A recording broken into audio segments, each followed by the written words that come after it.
उठो, जागो और तब तक मत रुको जब तक कि तुम्हें सफलता नहीं मिल जाती है। हेलो एवरीवन, मैं AR चौहान अगस्ता क्लास में आप सभी दोस्तों का स्वागत करता हूं। वर्दी वाली सीरीज जो आपको वर्दी पहनने का सपना साकार करेगा। आज इस सीरीज का 9वां क्लासेस है। इससे पहले आपने अगर अभी तक वीडियो नहीं देखी है तो आप मेरे प्लेलिस्ट चैनल में जाकर सारे वीडियो को देख सकते हैं। तो बिना समय गवाए हुए सेशन की शुरुआत करते हैं। चलिए, सबसे पहले प्यारा प्रश्न आ गया आपके पास में कि भारत में पुर्तगालियों का पहला गवर्नर था Albuquerque, de Almeida, Vasco da Gama या बार्थोलोम्यू डियाज।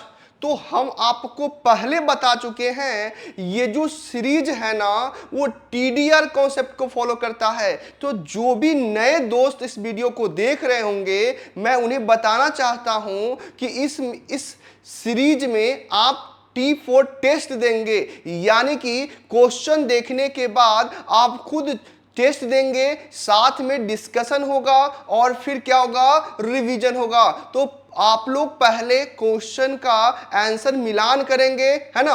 तो सबसे पहला क्वेश्चन था कि भारत में पुर्तगालियों का गवर्नर कौन था, तो याद रखना है अल्मेडा। क्या था? अल्मेडा।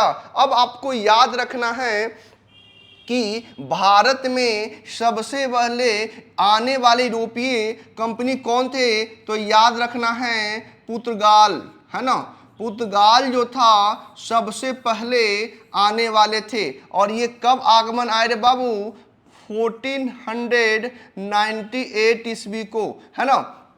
जिसमें से पहला यात्री का नाम आप लोग को पता होगा, क्या नाम है? Vasco da Gama.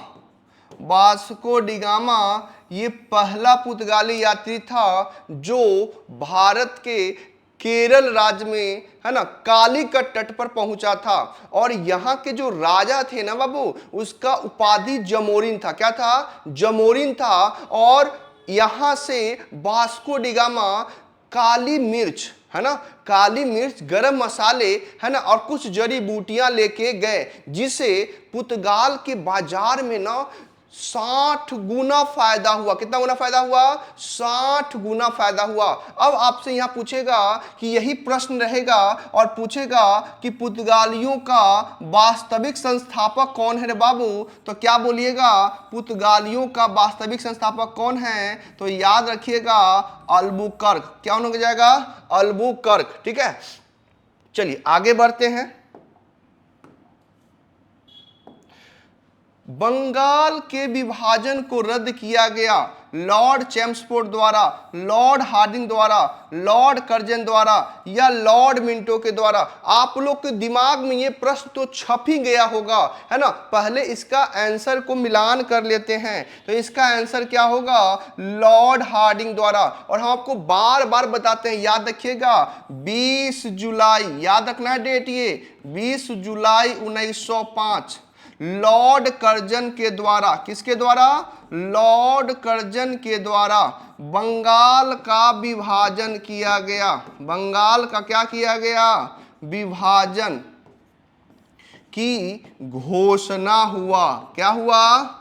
घोषणा हुआ। तो याद रखना है घोषणा कब हुआ था रे बाबू? 20 जुलाई को। कब हुआ था? 20 जुलाई को। अब बात करेंगे इसी के विरोध में 7 अगस्त 1905 को रे बाबू याद रखना है स्वदेशी आंदोलन। क्या चला था? स्वदेशी आंदोलन। और ये जो बंगाल विभाजन बाबू प्रभावी कब हुआ, अगर आपसे प्रश्न कर देगा तो याद रखना है 16 अक्टूबर 1905। प्रभावी कब हुआ? 16 अक्टूबर 1905। तो ये 3 डेट आपको याद रखना है। तो याद रखना है कि 3 डेट जो है बंगाल विभाजन की बात करेंगे तो बंगाल विभाजन हुआ कब था रे बाबू, है ना। बंगाल विभाजन 1905 में, है ना। और रद्द की बात आएगी ना बाबू, तो याद रखना है 1911 में। कब हुआ था? 1911 में, है ना। 1911 में क्या किया गया? रद्द किया गया, याद रखना है। ठीक है, तो आप प्रश्नों के जो श्रृंखलाएं के साथ जो महत्वपूर्ण फैक्ट बताए जाते हैं ना, उसको आप अपने कॉपी में राइट डाउन करते हुए चलेंगे, ताकि आपको रिवीजन करने में क्या होगा? आसान होगा, और इससे रिलेटेड जो भी प्रश्न आएंगे ना, आपको नहीं छूटेंगे। चलिए आगे बढ़ते हैं।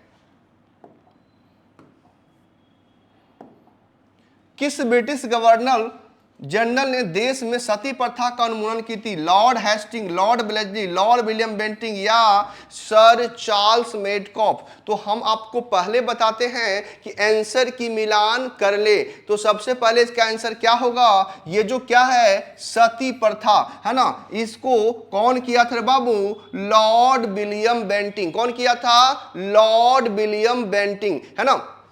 अब इससे रिलेटेड समझना है, ये जो सती प्रथा है बाबू, याद रखना है कि कब किया गया? 1829 ईस्वी में। सहयोग के बारे में बात करेगा तो याद रखना है राजा राम मोहन राय। राजा राम मोहन राय, जितना बड़ा नाम उससे भी बड़ा काम। क्या लगता है भारत में ये सबसे बड़ी कुप्रथा के रूप में देखा जाता था, सती प्रथा का, है ना। और यहां राजा राम मोहन राय के सहयोग से लॉर्ड विलियम बेंटिंग, कौन? लॉर्ड विलियम बेंटिंग जो है, लॉर्ड विलियम बेंटिंग जो है, क्या किया रे बाबू? क्या किया? समाप्त किया, है ना। तो ये बहुत बड़ी कुप्रथा थी, जिसे विलियम बेंटिंग के द्वारा क्या किया गया था? समाप्त किया गया था। तो आपको सबसे पहले सती प्रथा का समाप्त कब हुआ रे बाबू? 1829 में। किसके द्वारा हुआ? लॉर्ड विलियम बेंटिंग के द्वारा। किसके सहयोग से हुआ रे बाबू? तो राजा राम मोहन राय को। और यहां ध्यान रखिएगा, ये राजा राम मोहन राय को राजा की जो उपाधि है ना रे बाबू, राजा की उपाधि जो है ना, अकबर द्वितीय ने दिया। कौन दिया था? अकबर द्वितीय। ये भी बहुत बार एग्जाम में पूछा है कि अकबर द्वितीय के द्वारा राजा राम मोहन राय को कौन सी उपाधि दी गई? राजा की उपाधि दी गई, है ना। तो आप चाहते हैं तो स्क्रीनशॉट ले सकते हैं, है ना। चलिए आगे बढ़ते हैं। दिल्ली में 1857 के विद्रोह की सफलता के बाद बहादुर शाह जफर को कहां निर्वासित किया गया? पोर्ट ब्लेयर, काबुल, रंगून और इलाहाबाद। तो सबसे पहले आप इसका आंसर मिलान कर लीजिएगा। इसका आंसर क्या होगा रे बाबू? रंगून। तो याद रखना है, अंतिम मुगल बादशाह में देखेंगे तो उसका नाम क्या है? बहादुर शाह। इसे बहादुर शाह द्वितीय भी कहा जाता है। क्या कहा जाता है? बहादुर शाह द्वितीय, बहादुर शाह द्वितीय। और इन्हें कहां निर्वासित कर दिया? याद रखना है रंगून। कहां? रंगून, है ना। तो आप लोग एक गाना जरूर सुने होंगे, मेरे पिया गए रंगून, वहां से किया है टेलीफोन। तो आपको ये गाना सुनाने का क्या पर्पस है मेरा? तो अगर प्रश्न कर दे कि बहादुर शाह द्वितीय की पत्नी का मकबरा कहां है, तो कहां है? रंगून में। यानी कि आपको इस सॉन्ग से याद आएगा मेरी बात कि मैंने क्या बोला था? मेरे पिया गए रंगून, वहां से किया है टेलीफोन। तो उनको भी बुला लिया गया, है ना। तो दोनों आदमी का कब्र कहां है? भारत से बाहर, यानी म्यांमार में, यानी रंगून में, है ना। तो आपको यहां समझ में आ रहा होगा कि बहादुर शाह को कहां निर्वासित किया गया था? रंगून में, है ना। चलिए आगे बढ़ते हैं। आत्मीय सभा की स्थापना किसके द्वारा किया गया? महात्मा ज्योतिराव फुले, स्वामी विवेकानंद, राजा राम मोहन राय या स्वामी दयानंद सरस्वती? अब यहाँ पे जो प्रश्न आया ना, बहुत इंपॉर्टेंट प्रश्न है, ठीक है ना। आपसे प्रश्न करेगा कि आत्मीय सभा ये है क्या, है ना। ये आत्मीय सभा, है ना, की स्थापना याद रखिएगा 1815 ईस्वी में। कब रे बाबू? 1815 ईस्वी में। और अभी आपने एक नाम सुना है, उनका नाम क्या है? राजा राम मोहन राय। राजा राम मोहन राय के द्वारा रे बाबू 1815 ईस्वी में क्या आत्मीय सभा। और ये जो आत्मीय सभा ना बाबू, आत्मीय सभा याद रखना है कि 1828 में ब्रह्म समाज का रूप ले लिया। क्या ले लिया? ब्रह्म समाज का रूप ले लिया। तो याद रखना है कि ब्रह्म समाज की भी स्थापना किसने किए हैं? तो राजा राम मोहन राय। ठीक है ना। राजा राम मोहन राय को आधुनिक भारत का पिता भी कहा जाता है ना, नव जागरण का दूत भी कहा जाता है। तो याद रखिएगा, आत्मीय सभा की स्थापना किसने किए हैं? राजा राम मोहन राय। कौन किए बाबू? राजा राम मोहन राय, है ना। चलिए, कब किए बाबू? 1815 ईस्वी में। चलिए आगे बढ़ते हैं। अब क्वेश्चन है, आर्य समाज के संस्थापक कौन थे? रामकृष्ण परमहंस, राजा राम मोहन राय, दयानंद सरस्वती या विवेकानंद? फास्ट आप लोग आंसर बताएंगे रे बाबू।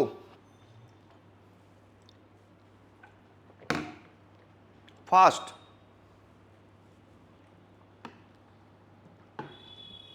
देखिए, आर्य समाज के बारे में पूछा बाबू, याद रखिएगा, बहुत इंपॉर्टेंट क्वेश्चन है। सबसे पहले आप लोग आंसर का मिलान कर लीजिए कि आर्य समाज के संस्थापक कौन हैं? तो दयानंद सरस्वती। और इन्होंने, याद रखिएगा, ये जो आर्य समाज है ना, 1875 ईस्वी में कहाँ पर है बाबू?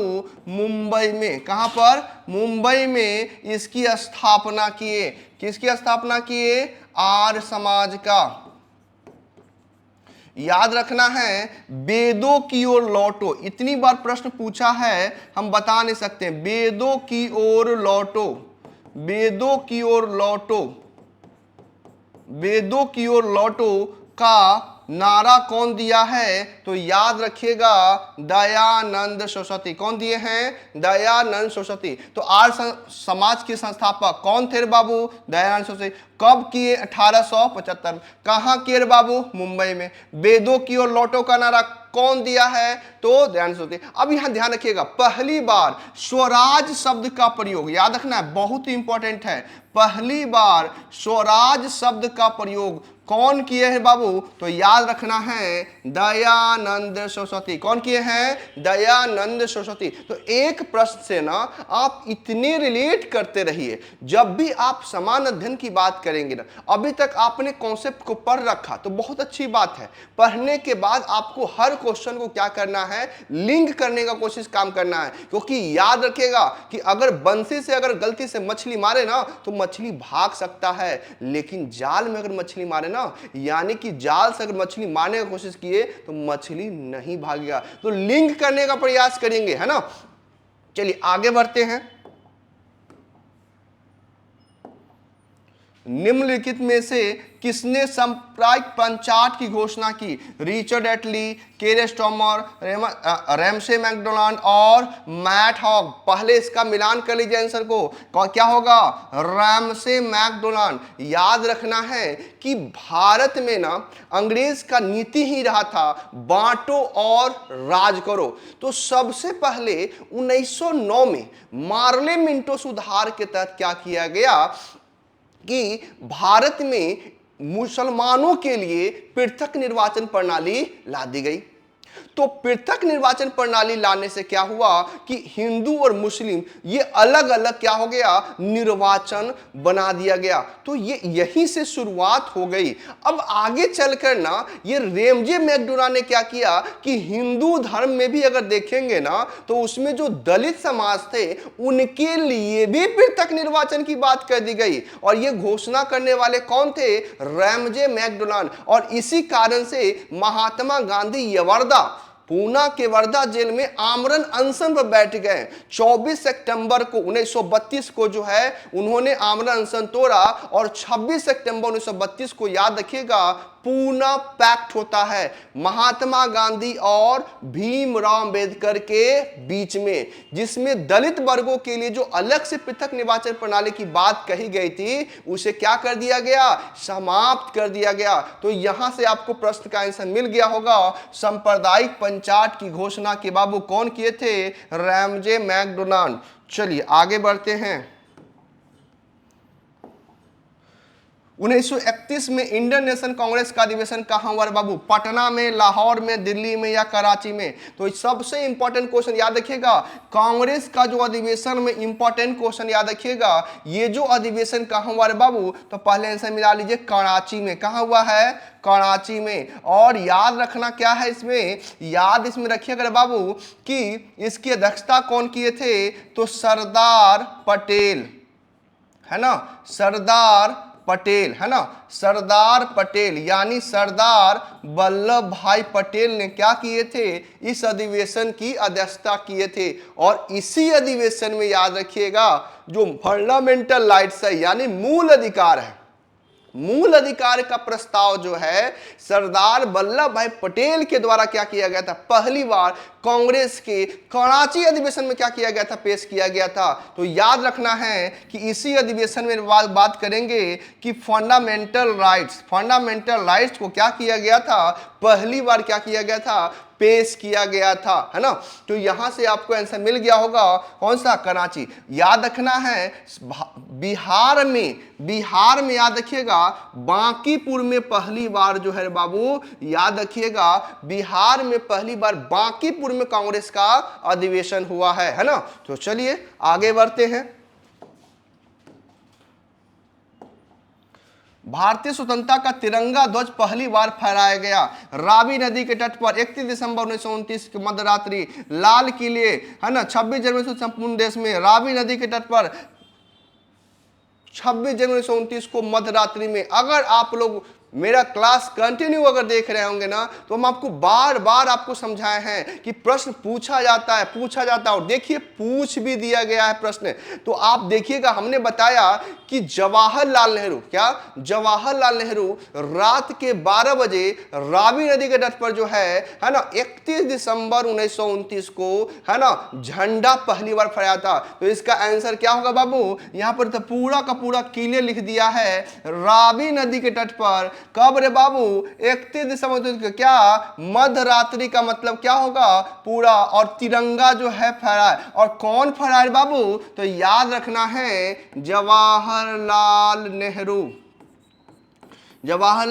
नेहरू। और इसी दिन घोषणा किए कि हर 26 जनवरी को हम लोग बनाएंगे स्वाधीनता दिवस। कब मनाएंगे?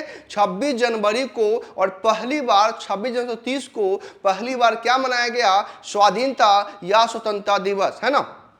चलिए आगे बढ़ते हैं।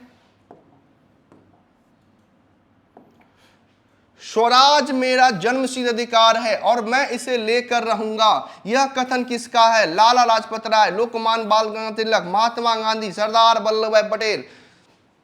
स्वराज हमारा जन्मसिद्ध अधिकार है, वर्दी पहनना आपका जन्मसिद्ध अधिकार है और इसे पहनवाएंगे हम। आप मेहनत का वादा करें, सफलता हम दिलवाएंगे। दोस्तों देखिए, ये जो प्रश्न है ना, आपके अंदर में आग भरना चाहिए। उस समय में एक कोट कहे कौन थे? तो याद रखना है गरम दल के नेता हैं, उनका नाम है बाल गंगाधर तिलक। तो पहले इसका आंसर मिलान कर लीजिए आप लोग, लोकमान्य बाल गंगाधर तिलक। याद रखना है गरम दल के 3 प्रमुख नेता कौन कौन बाबू? शॉर्ट में याद रखना है लाल, बाल और पाल। तो ये 3 जो नेता थे गरम दल के, लाल से लाला लाजपत राय, शेरे पंजाब, है ना, शेरे पंजाब, बाल से बाल गंगाधर तिलक और पाल से बिपिन चंद्र पाल। और एक व्यक्ति और है, बार बार बच्चे भूल जाते, अरविंद घोष। क्या है? अरविंद घोष। ये 4 महत्वपूर्ण व्यक्ति है ना जो गरम दल के नेता में आते हैं। अगर आपके एग्जाम में आएंगे कि कौन इसमें से गरम दल के नेता है, तो आपको याद हो जाएगा लाल बाल पाल। याद रखना है लाल बाल पाल। और एक और कौन है? अरविंद घोष। तो यहां पर स्वराज हमारा जन्मसिद्ध अधिकार है। याद रखिएगा ये कांग्रेस का एक अधिवेशन हो रहा था, 1916 में लखनऊ में। कहां हो रहा था? 1916 लखनऊ में। और इसी अधिवेशन में बीजे तिलक ने बोला स्वराज हमारा जन्मसिद्ध अधिकार, इसे हम लेकर रहेंगे, है ना। तो आगे बढ़ते हैं।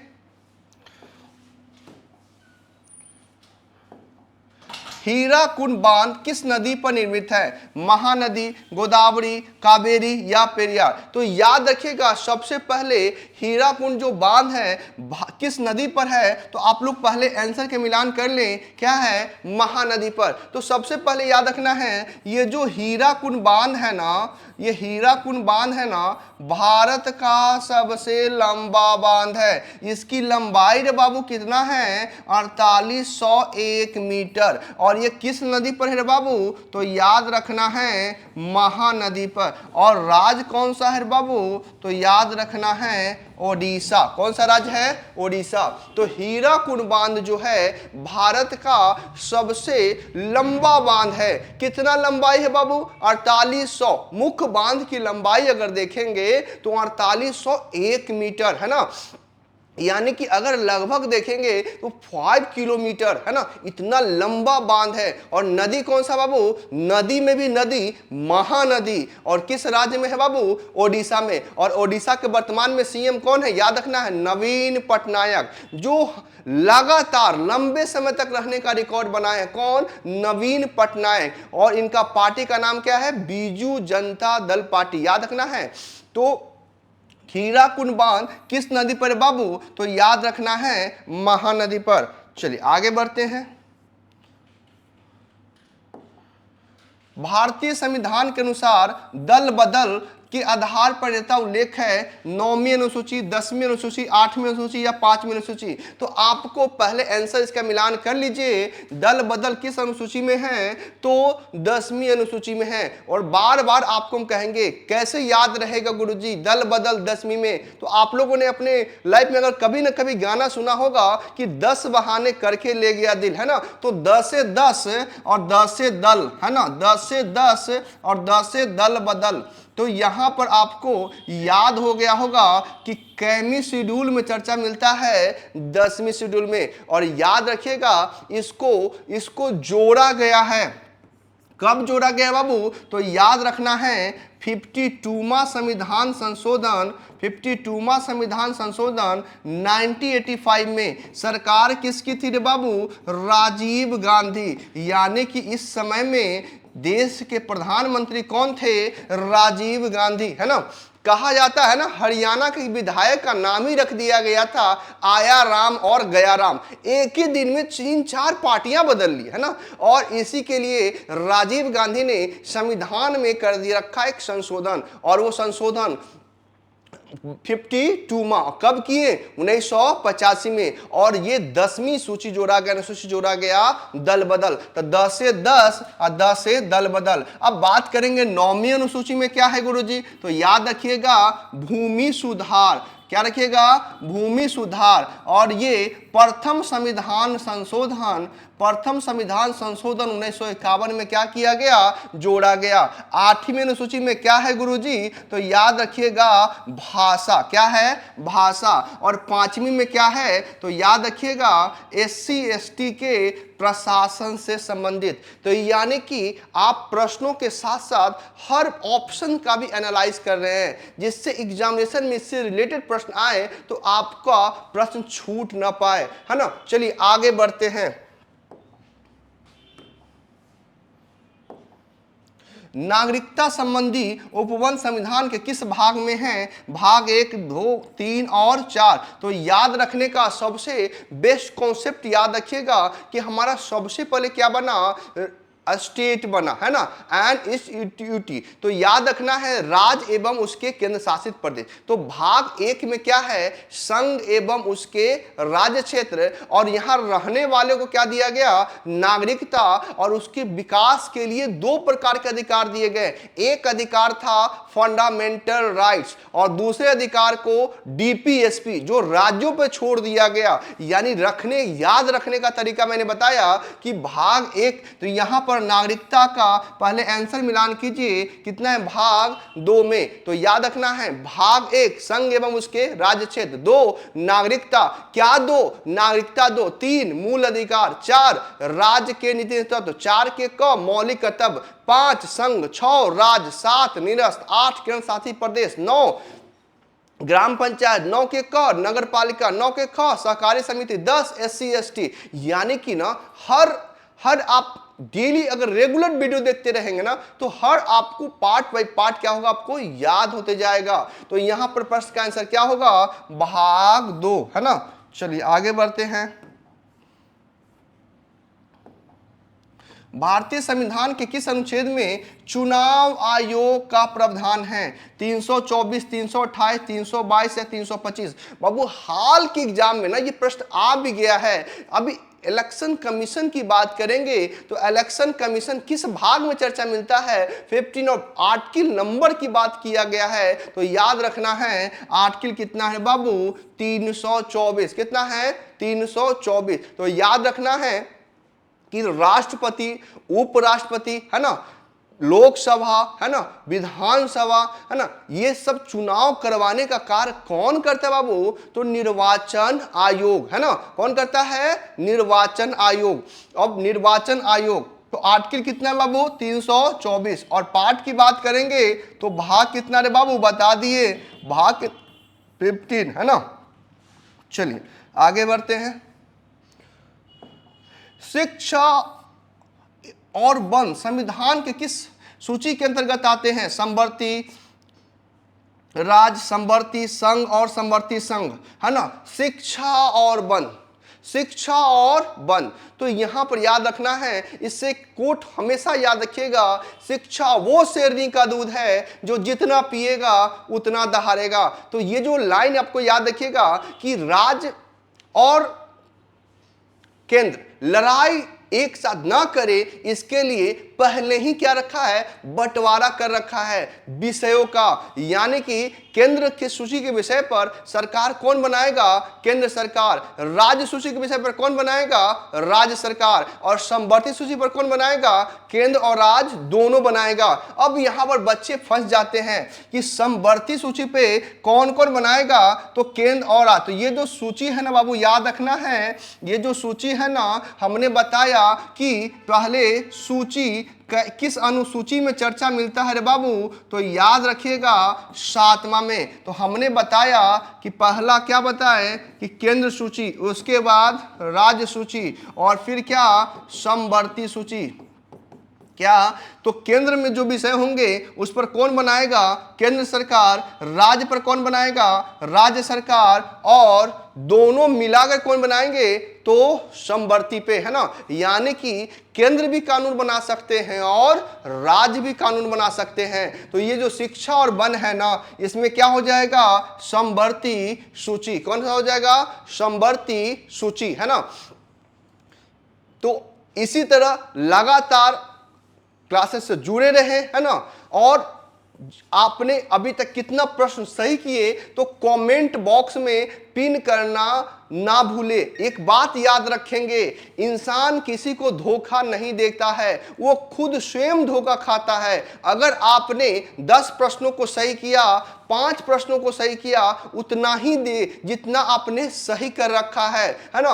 आगे लगातार आप जुड़े रहें, है ना। जो ये जो सीरीज, मुख्य सीरीज है ना, वर्दी वाले सीरीज, है ना, स्पेशल आपको लगातार फ्री ऑफ चार्ज, है ना, आपको मिलता रहेगा। तो चलिए मिलते हैं अगले वीडियो में। धन्यवाद।